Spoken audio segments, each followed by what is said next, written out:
Okay, here we go. First time using the GoPro. This is my 1949 Plymouth Club Coupe Deluxe. It's a two-door car. It's in very, very good shape for its age. It needs a paint job, but everything else is just pretty much downright perfect as it can be. It has a lot of nose parts and original Mopar accessories. You'll see right here, there's original accessories on the car are these Mopar fog lights. You'll also see the grill guard. In addition, 1949 was the only year Plymouth used the ribbed bumpers. They were a big collector's item for hot rodders, and they still are. I have an extra set of these. I have extra bulbs for the fog lights. These are the original headlights on the car. They are called bullseye headlights. That's what came stock on the car. I have spares of those, but both of these work, high beams and low beams. You can see in here, this is a flathead 6 217 cubic inch engine. One of the petties back in the 50s or so used to race a car similar to this with that motor in it. This car, it's got fresh oil, fresh grease. You can see the canister oil filter is new. That is an original stock nose parts on this pretty much all the way through. Nose means new old stock. For replacement, excuse me, replacement parts. It has an oil bath oil filter. This is the heater system and the leather duct that goes from the heater. That's rare to find because when it's barn stored, stuff like that, the mice get in there and eat it. I have a spare one of those. Those are very expensive. I actually have two spares of those because I have a complete heater system replacement for this car down in the basement. Okay, the car does need paint. There is no rust. The only rust that's on this car is surface rust because the paint now has worn through and it's starting to get to the metal on the body. It hasn't rusted through. I've been wiping it and trying to keep up on the rust. I either need to get this car painted or I need to sell it and all the spare parts. This is an original Mopar accessory to this car. The sun visor. It is the original primer color on it, so you can paint it to match the color of your car. It's starting to get a little bit of surface rust here too. That's easy to fix. Paint it the same color as your car. These are the original wipers. The blades are, of course, new, but they're the 10-inch flat blades that come with the car. There is the hood vent for getting air. There's no air conditioning on these cars, so that's how you got to, besides winding down your windows and using your vent windows, that you got air going through the car. It's really fun to drive. Open the car up. You're going to see I've recovered the seats and the door panels. Well, what you see here is the original leather or vinyl, I think it is, around the bottom of the seats. You see the back of the seats is the original stuff. The only thing that's been recovered is the fronts and the backs. You can see up here, that is the original headliner up there. That's the dome light in the back. The dome light works. Everything works in this car, 100%. There's a Plymouth mirror on the visor. There is a compass right there. Now that does not work, but that is an accessory. That is not a Mopar accessory. That was something somebody put on this years ago. This is the original wood grain dash with the radio delete and the clock delete. I have a rebuilt AM radio and grill that goes with this that will go right in there that you can replace it with, as well as an antenna that you can mount on the fender and run over to there and have a working AM radio in here. I also have a clock, but the clock does not work, but it would look good in there, depending on your choice. Okay, let's walk on around here some more. You can see on the roof, same thing going on with any big surfaces of paint. It's starting to get to the point that the old paint is wearing too thin. Same here. It's a little bit of surface rust. trying to keep up with it, but like I said, I either want to sell the car and all the spare parts, or I'm going to get it painted and hang on to it. But at the moment, I'm still trying to decide. Best offer for either one is going to get me, will get the car and the spare parts or a paint job. Here's the rear. Once again, here's another Mopar accessory. That is the trunk guard. This is the brake light. These old cars, these were not the brake lights. Those are just tail lights. They're parking lights. You can see the good shape of this car is that all the red reflectors, all the work, I'll show you on the front, but look at this. The sun fades this red. This is still red. The sun fades the red. This is still red. These tail lights are like brand new. Open the trunk. Okay. That fire extinguisher box is because when you go to car shows, I have a fire extinguisher in there. It's required at all car shows. But anyway, here's the spare tire. Here's the trunk with the original trunk liner. I have a spare trunk liner that will go in here that's almost like new. You're going to look here. Here's the jack. And if you look real close, there is the tag that came on the jack originally. This jack, I've never had it out of the car, but it is sitting in here. Here's the crowbar that goes with it. The X iron over there does not come with the car, but the jack is the original one. It's still got the original tag on it. So you just close this like that, close it. The keys all work. You lock the trunk right here. See, there's a little snowman thing. You put the key in there, lock it, unlock it. This is an interesting thing. I'll come back and show you. That came off, I think, a 1952 police car. It says OK Pass. That's where when people are behind you and you're going down the road, get to a passing zone, you turn that on when it's clear, and they know to go ahead and pass you. That's a real neat. That's very rare too. I've seen those go for $200 or $300. Tires are all bias ply tires. You can see on the rims that we have the original striping. I'd like to save those, but I understand that obviously if you get it repainted and clean, that's going to come off, and so that probably is not going to happen. I have a set of hubcaps that cover the entire wheel instead of the dog dish type that is on here. But you can see that some of these hubcaps still have the Plymouth red on it. You know, that came with the car. I also have a set of Mopar. These are not Mopar. These are Nor's replacement parts. Hand guards, key guards. I have actually a set of Mopar of those, which will come with the car. Open it up. Here is the driver's side. Same situation. That is the seat adjuster. It works. And you can see that the windows all work. Here's a window winding down. That's as far down as I go in the back. And the windows all work here. Winding this down, you see, all the way. Vent window. You unscrew that. Push that in. Vent window's open. Same thing on the other side. And you screw it up like that to tighten it so that it won't. Now, I'm going to go ahead and start the car up. This is a 3 on the tree. 3 on the tree. This is an emergency brake.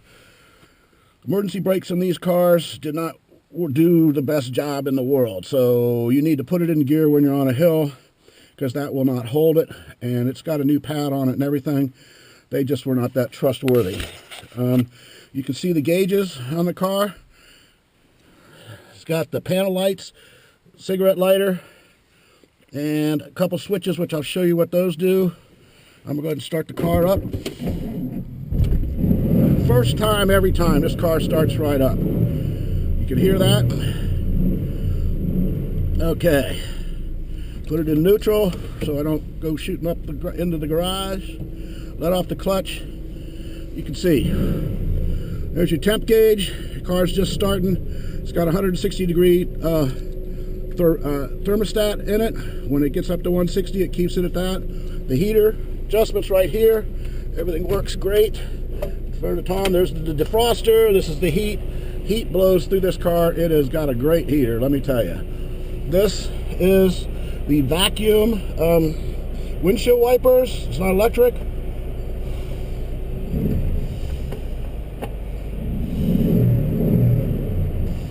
Okay. Well, maybe those aren't working. It's probably the cold, but anyway. Oh.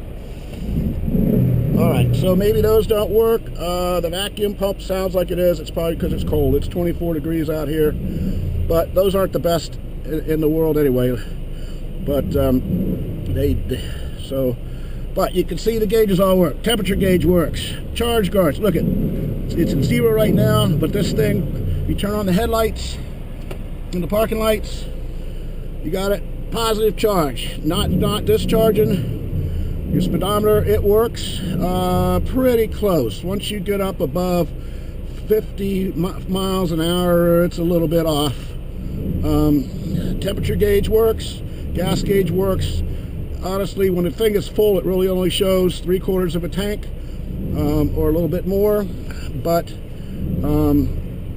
it's better that way than when it gets down to E. You can see I'm down below a 1/4 tank at the moment, and let's see, the cigarette lighter works. The panel lights, what you do is you turn on the headlights, then you turn on the panel lights. You're not going to see this. I might have to come out here after dark and show you what it looks like. Let's see, I'm going to go turn on the fog lights, and I'm going to turn on that OK pass light you just saw in the back. The headlights are on.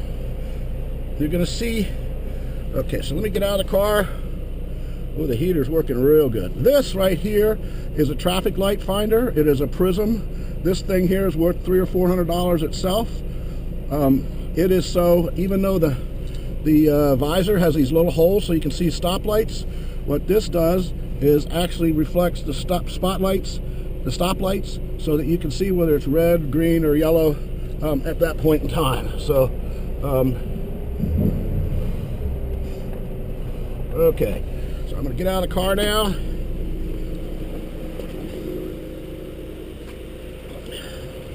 You can see these are the key to lock the car. That's little snowman there, latch to get in there. The locks work. These are your mirrors. This is kind of a modern add-on. It's cool looking. You can do what you want with those. Here's the engine running. You can hear it. Sounds really good. I can show you right here. You can see the fog lights are on. Both of those work. These are the headlights. Those both work. High beams and low beams. You're not going to be able to tell the difference. Oh, it's snowing outside. It's 24 degrees out here. Here's your tail lights. The brake light does work. I'm not going to be able to see it because I can't film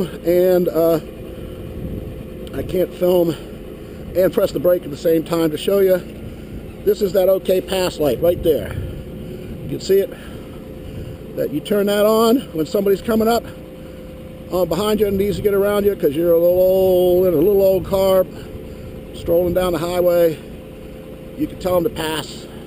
That gets a lot of laughs. People come up, they love you when they pass. When you do that, they come by and pass. They get more thumbs up and all kinds of neat stuff, with that. This car has one.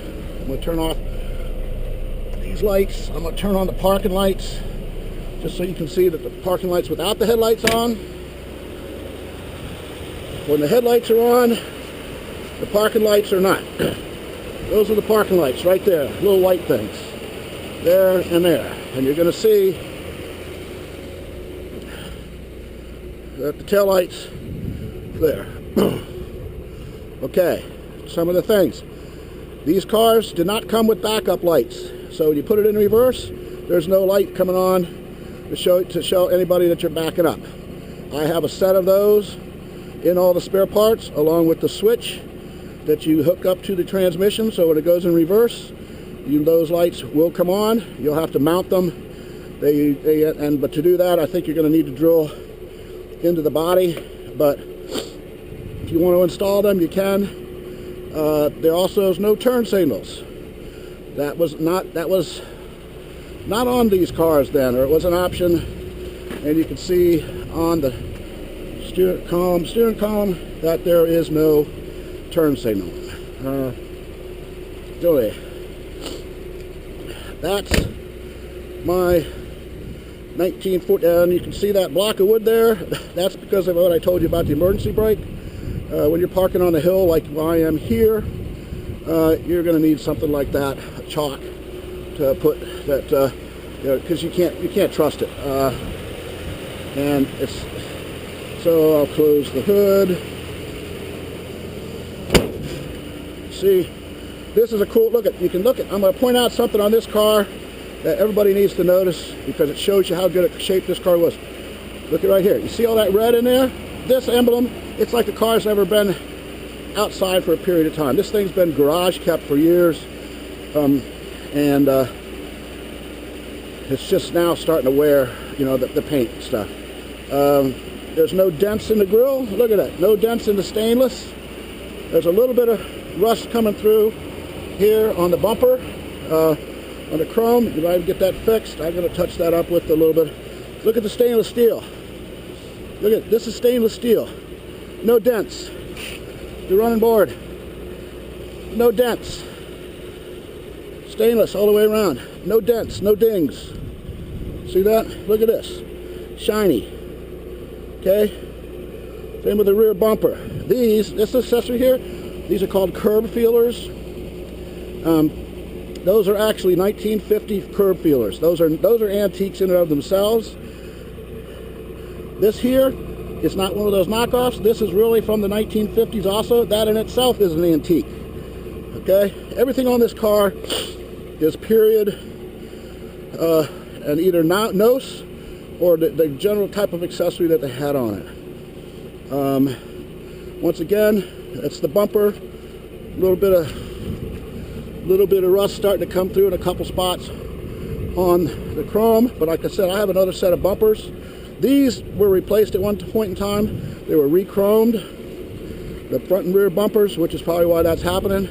I have two bumpers for it that are the original chrome, and they're in pretty darn good shape. So there is one dent on this car right here behind this light. You can see it. It's a dent right there. I have a spare fender. So if you get this painted, your body man can either fix that or pound it out or replace the whole fender with a nose one. Now the nose fender, this car was the same body style from 1949 and a half through 1952. Where the stainless was positioned was different for each of those cars. So what will happen is there's no holes drilled in the spare one of these. You'll have to match it up with the way it's held on this level to keep it at the same level, and then the holes to hold the clips behind there will be lined up for that. Otherwise, 1951 and 52, it was in a little different position, so they didn't put the holes in it, so that could be used. You'll see no dings or dents.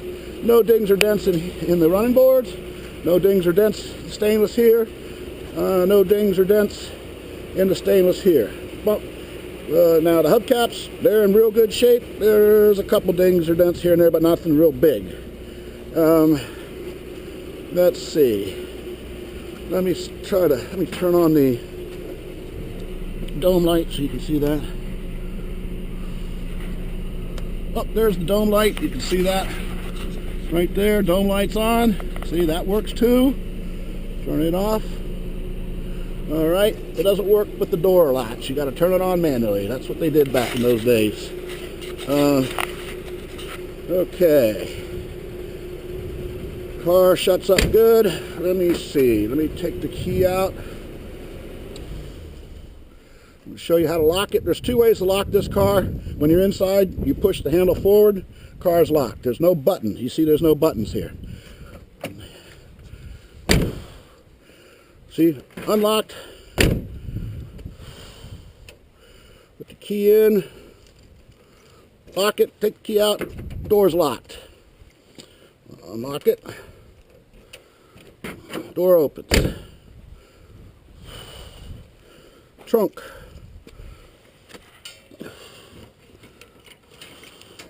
Locked.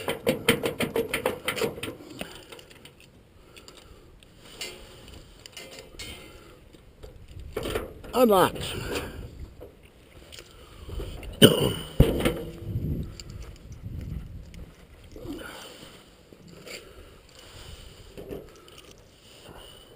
Locked. I'll put the snowman down. Unlocked. I want you to notice something else. These handles. See, there's little red. There's red on this car all over the place. Little marks. There's red on here. This handle, it's still got red in the grooves. This car has been treated well. It needs two things. And let me go in here and show you this. Spare parts. I have thousands and thousands of dollars worth of spare parts. Up here, you can see there's a shelf that holds 500 pounds worth of stuff. I don't have to make it in, but I have every spare part you could possibly need. That's spare headlights, spare grills, spare running boards, the stainless for the running board. There is everything you can need to rebuild generators, heat risers, I mean everything. There is a cigarette lighter, anything to replace. There's spare gauges up there in case one of them goes. Everything, of course. Universal joint kits. I have an entire drive shaft for a different model. I think it's a business coupe for that one. It's shorter, but the universal joints on either end are brand new. You can take them off if you ever need them for that. Up here, more spare parts. There's the heater duct I was talking about. That's a $200 or $300 piece right there. Let's see. Here's the clock. I mean, not the clock. Rebuilt radio over here to the right with, and I've got two Mopar spotlights, which and there's solid core spark plug wire. I've got transmission rebuild kits. I've got 6-volt bulbs. This is a 6-volt system. It is not a 12-volt system. It is the original system in the car. I have 6-volt bulbs. Everything is 6-volt. You've got everything you need to replace every single bulb in this car if and when it burns out. And I have over here a couple spare transmissions, which I've been meaning to rebuild. Haven't got a chance to do it yet. I have everything to do that. I have spare generators and starters. I have one rebuilt starter and one rebuilt generator. And I have the parts, as you can see here and up in there. There are spare electronic pieces, parts, brushes, and everything to rebuild. I'm in the process of rebuilding this one. Cleaning it, putting a new. That's why that thing is at a positive charge all the time. These cars are notorious for when one of the three components in the electrical system goes. It's the battery, it's the generator, or it's the voltage regulator. And otherwise, you have those all working right, polarized correctly. The thing will charge all the time. Your headlights will work at night. Everything's good. This does low and beams do work. Let me go turn off my parking lights.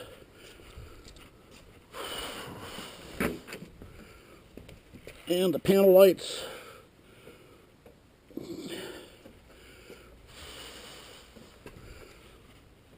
Okay.